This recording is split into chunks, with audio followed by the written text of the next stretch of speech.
그러니까 망상증 치료법으로 한 달간 치료를 진행했는데 환자의 증상이 전혀 호전되지 않았다는 말인가요? 네, 오히려 악화된 양상을 보이고 있습니다.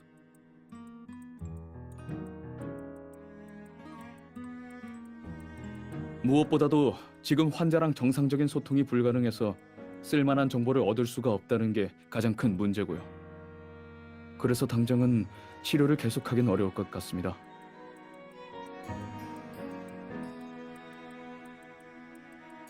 여기 적힌 임상 증상에 누락된 내용이나 착오가 없다면 제 생각에 이 환자는 일반적인 망상증이 아닌 것 같아요. 다만 지금은 정보가 부족해서 판단을 내리긴 어렵겠네요.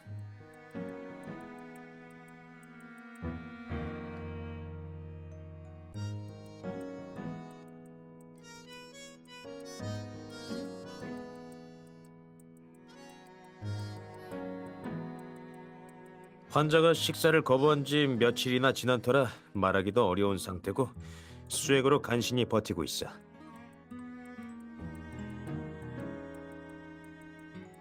이 환자가 정말 세계적으로 희귀한 케이스라면 지금 상태로 정확한 진단을 내리기까지 버틸 수 없을까봐 걱정이란 말이지. 아니면 절차대로 특수 약물로 중재적 치료를 해보는 건 어때? 만약 특수 약물로도 호전이 없으면 특수 약물로 완치는 불가능하겠지만 한 번쯤 시도는 해보자고. 어쨌든 지금처럼 손 놓고 있다가 굶어 죽는 것보다는 나으니까. 노아, 네 생각은 어때?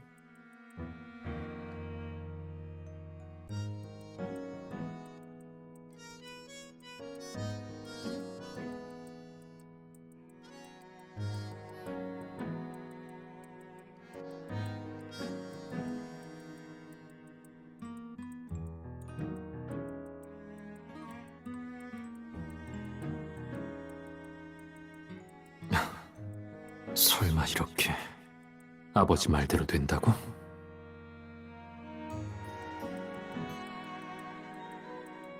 우선 상황을 보호자에게 알리죠. 약을 쓰든 안 쓰든 보호자의 서명이 필요하니까요. 보호자가 고민하는 동안에도 계속 환자와 소통이 가능한지 확인해줘요.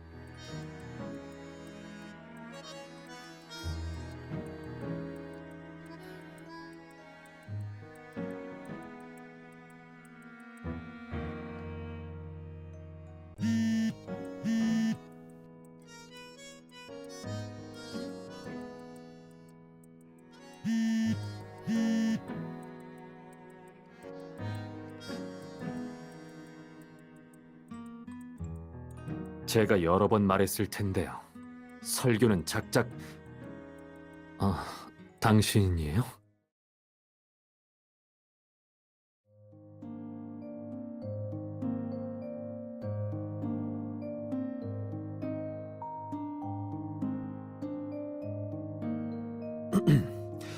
아, 전 괜찮아요. 다른 사람 전화인 줄 알고 그랬는데 너무 놀라지 않았으면 좋겠네요. 그렇군요. PUA 단체가 잠잠하다니 다행이에요.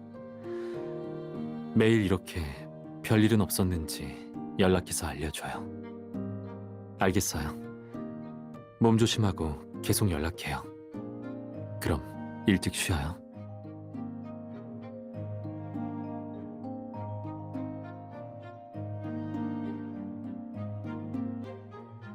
그녀가 더 깊이 조사하려는 걸 완강하게 막지 않은 걸 다행으로 여겨야 할까?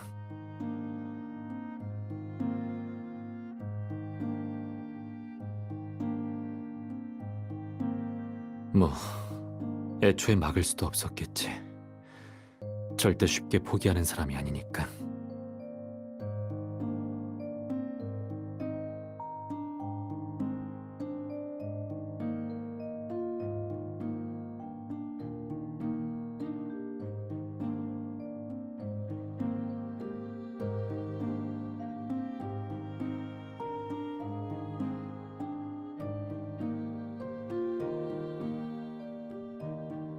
방금 내가 한 말에 반응한 건가?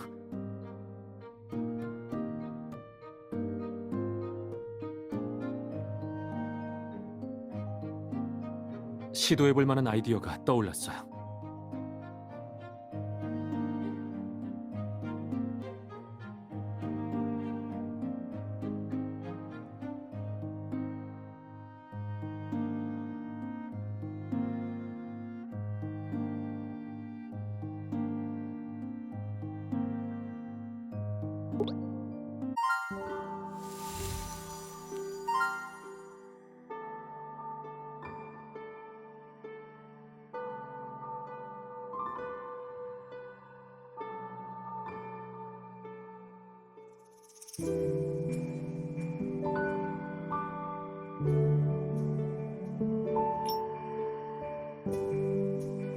진행 상황은 어떤가요?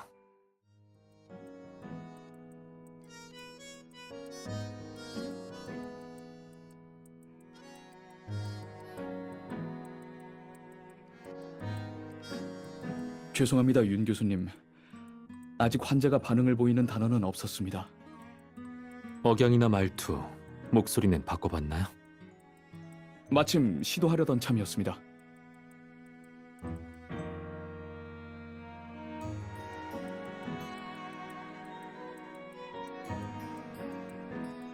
아직 진전이 없어?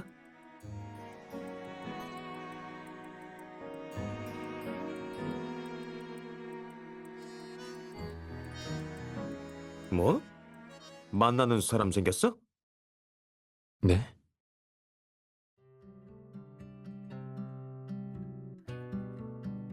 그냥 감이 그렇다는 거니까 깊게 생각할 거 없어.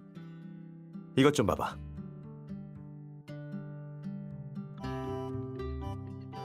넌 어떨지 몰라도 난 와이프나 부모님 외에 다른 사람을 이렇게까지 신경 써본 적이 없어. 더군다나 네가 이 정도로 챙기는 사람은 거의 못 본 것 같아서 물어본 거야. 논의해봐야 의미가 없을 것 같네요.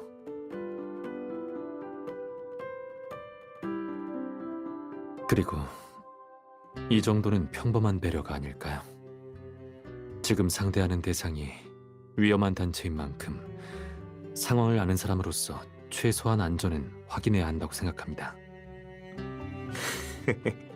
네가 그렇다면 그런 거지 뭐.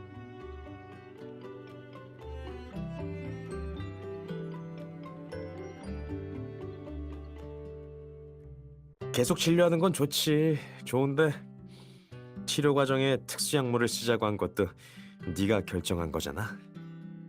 그때 불치병 환자한테 마지막 배려를 해주는구나 싶었다고. 근데 먼저 이렇게 나서서 계획을 바꿀 줄은 몰랐어. 보호자가 포기하지 않았으니까요. 저희도 아예 방법이 없는 것도 아니고요.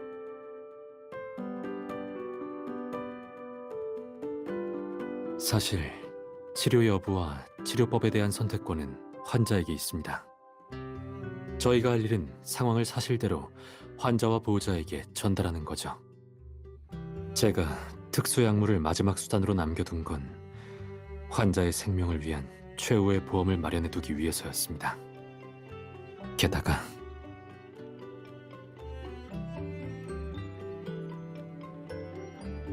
희귀 임상사례의 경우 특수약물을 함부로 썼다간 돌이킬 수 없는 결과를 낳거나 사례의 전형성을 잃을 수도 있고요.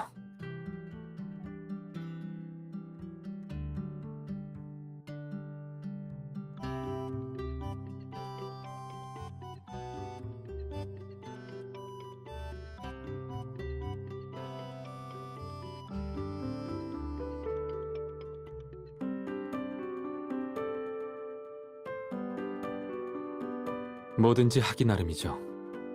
더군다나 지금 포기하라고 해도 그럴 수 없고요. 저희는 평범한 의사로서 힘 닿는 데까지 시도해보는 것뿐입니다.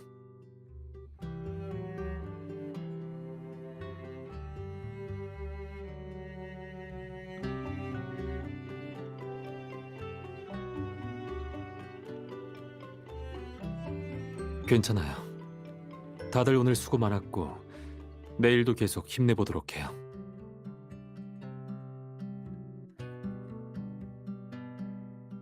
다들 왜 그러는 거죠? 아, 다들 교수님이 따뜻하게 말씀해 주실 거라고는 생각을 못해서요.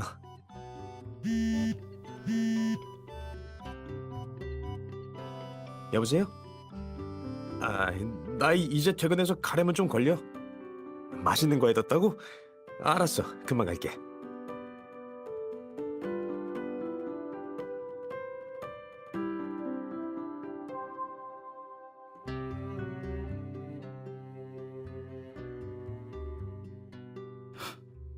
방금 환자가 반응한 건가요? 어쩌면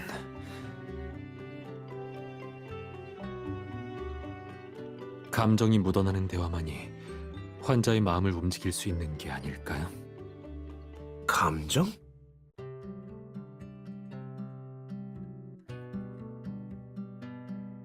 아예 가능성이 없는 말은 아니야.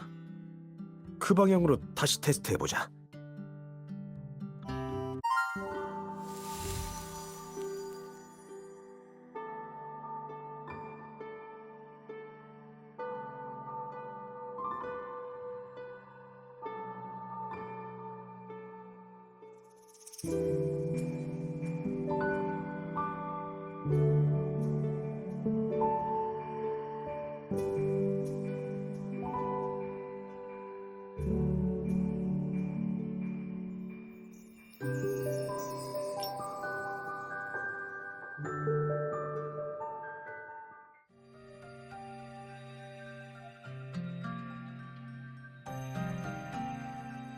환자가 한 말로 유추해 보면 자신은 교통사고로 세상을 떠났고 지금 사후 세계에 있다고 믿는 것 같습니다.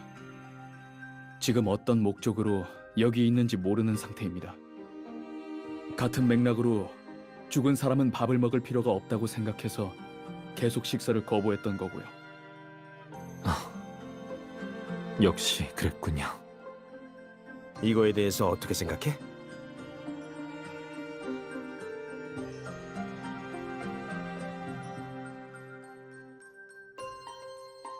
현재로서는 코타르 증후군일 가능성이 높습니다. 걷는 시체 증후군이라는 거야?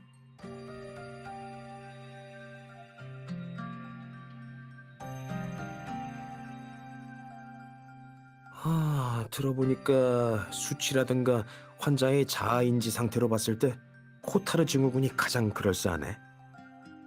근데 만약에 정말 그 병이라면 단기간에 치료할 수 있는 효과적인 방법은 없을 거야.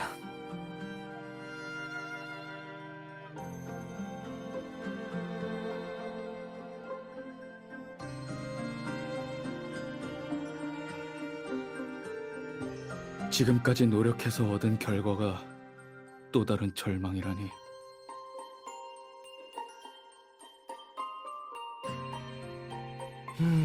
그럼 이제 어떻게 할까? 환자 상태를 봤을 때 더 지체할 수는 없어.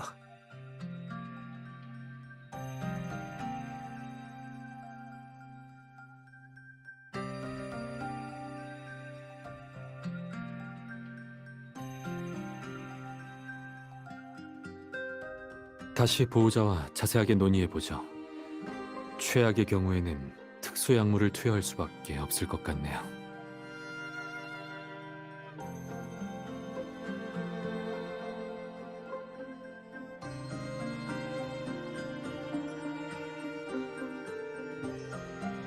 약을 준비하는데 시간이 필요하니 간병인에게 매일 정해진 시간에 환자를 휠체어에 태우고 산책을 다녀오라고 전해줘요.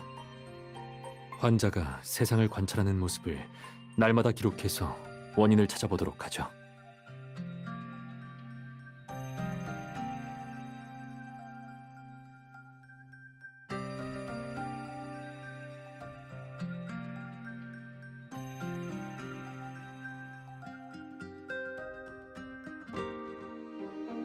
처음에 환자가 들어올 때 장인 장모님이 병원에 데려왔었죠. 그랬지. 다시 환자 보호자한테 연락해서 교통사고에 대해 자세히 알아봐 주세요.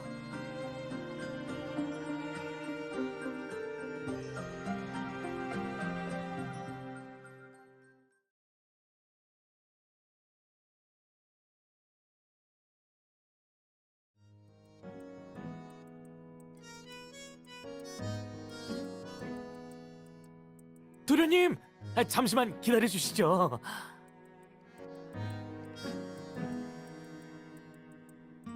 누구? 실은 도련님의 아버님께서 대신 전해달라고 하셔서 잠시만요.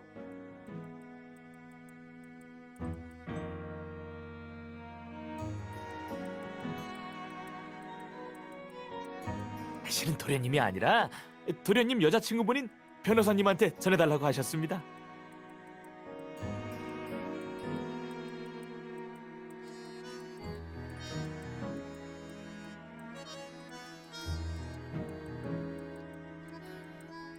날 미행하라고 지시하던가요?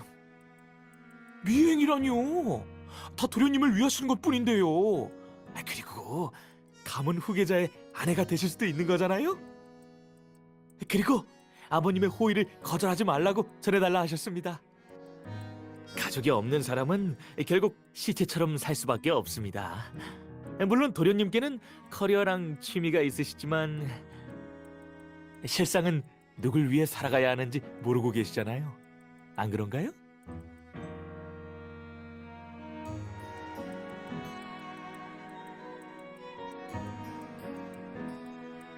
내가 누굴 위해 살아가든 그 사람이 걱정할 바는 아니죠. 당신도 안정적이고 당당하게 돈을 벌고 싶다면 일자리를 바꾸는 게 좋을 거예요.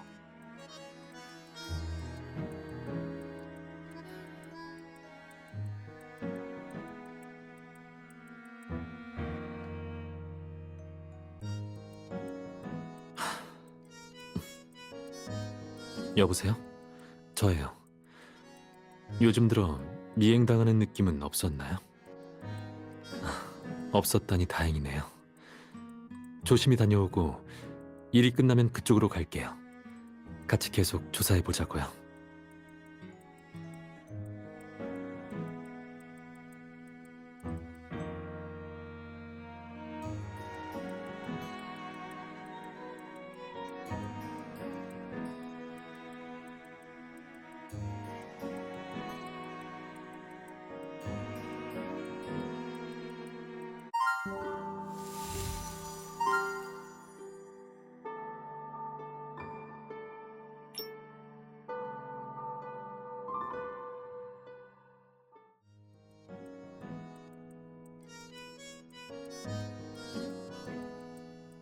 말투부터 상황, 내용까지 조금도 달라서는 안 됩니다. 환자의 아내는 통화 중 교통사고를 당했고 함께 있던 뒷좌석의 부모님과 목숨을 잃었습니다. 환자가 전화로 아내에게 한 마지막 한마디가 말다툼 끝에 내뱉었던 너나 조심히 다녀 였더군요. 통화하다가 욱해서 홧김에 한 말이었겠지.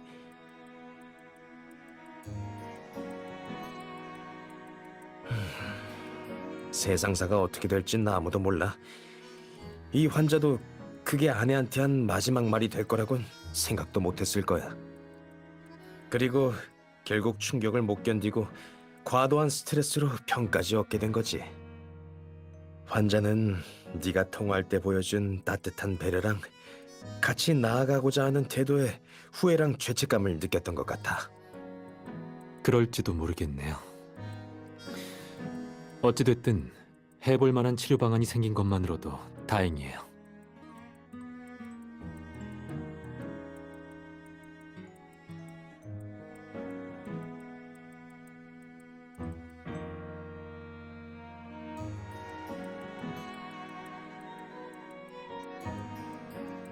환자가 희귀병일 거라곤 생각도 못했는데 그때 바로 특수약물 처방을 안 해서 다행이었어. 네. 그리고 다른 연구소에서 보내준 사례 덕분에 단기간에 대응할 수 있는 약을 개발할 수 있었습니다. 또 초기에 제가 세웠던 치료 방안에 문제가 있다는 것도 인정합니다. 다행히 어떤 계기로 제때 바로잡을 수 있었지만요.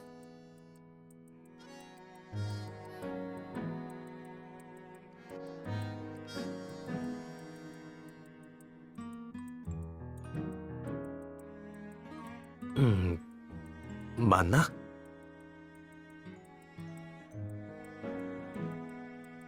그때 그 사람이랑 얘기할 때 들으셨나요?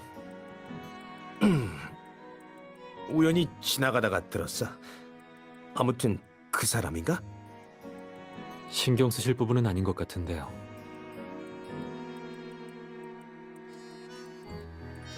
환자의 상태를 계속 지켜봐야 하니 한가하시다면 진료 기록을 다시 꼼꼼히 체크해 주시죠. 아, 뭐 그래.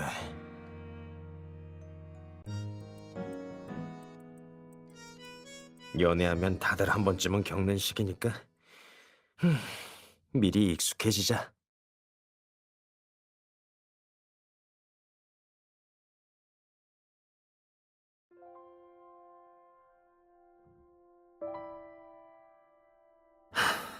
나중에.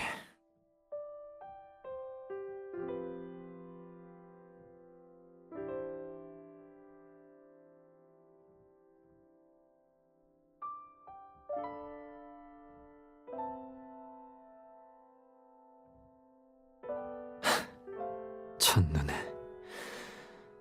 또 첫눈에 반한 거야.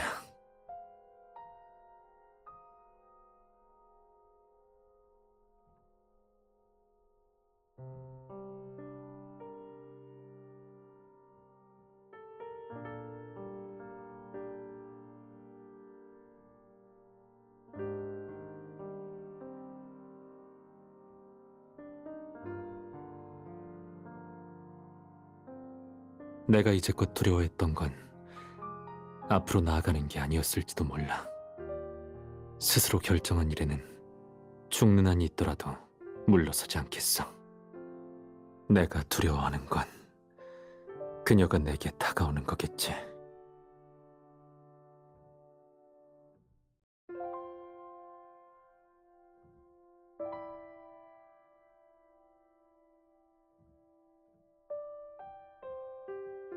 그래도 한 번쯤은 시도해 볼 만하지 않나?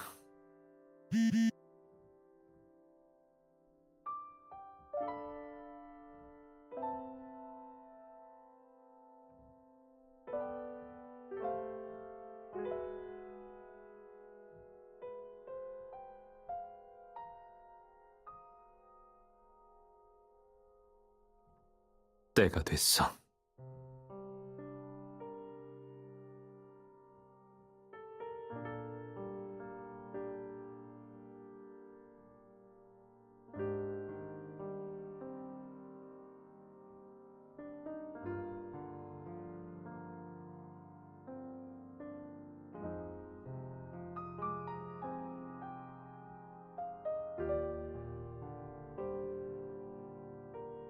죽은 영혼을 만나본 저로서는 가족이 없어도 슬프지 않다는 걸 잘 알고 있어요.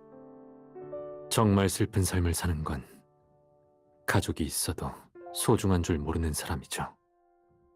전 아버지가 말씀하시던 산송장 같은 사람이 되지 않을 거예요. 왜냐하면 저는 절 이끌어주는 빛을 쫓기 시작했거든요.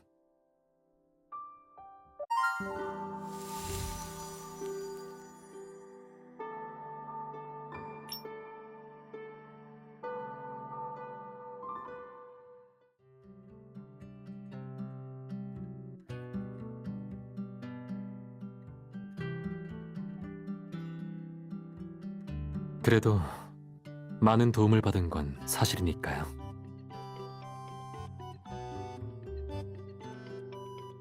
우연이었지만 그때 제게 전화해준 덕분에 연구의 방향성을 잡을 수 있었어요.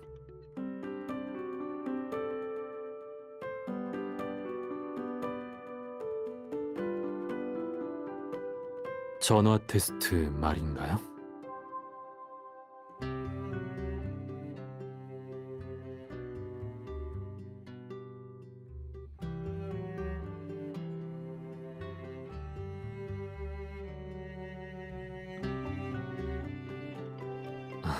그 생각도 하긴 했어요.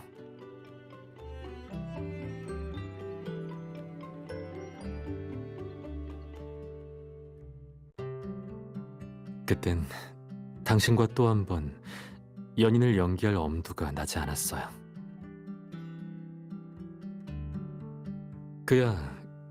그건 어디까지나 연기니까요. 한 번이면 모를까. 두 번이 되고 세 번이 되면 정말 믿을 것 같았거든요.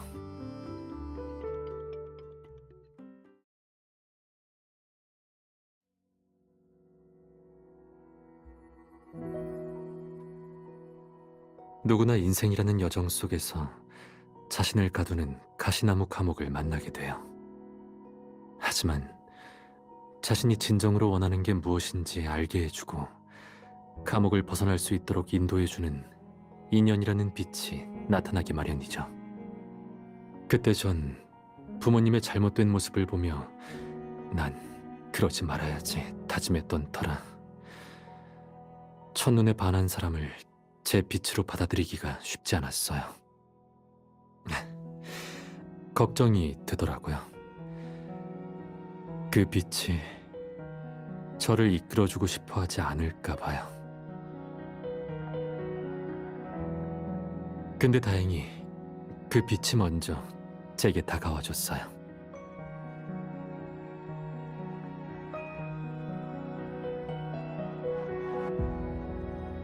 당신 덕분에 아버지와 같은 길을 걷지 않을 거라는 믿음이 생겼어요.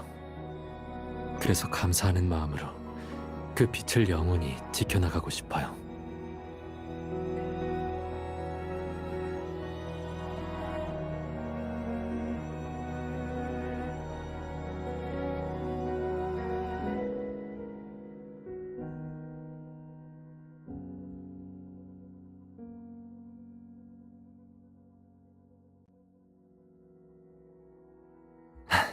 그럴 리가요. 평생 후회하지 않을 거예요.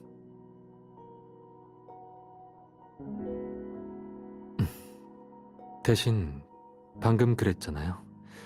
우리가 처음 만났을 때 제가 지금처럼 상냥하고 말이 잘 통하지는 않았다고요. 그 부분에 대해서 변명할 기회가 필요하다고 생각해요.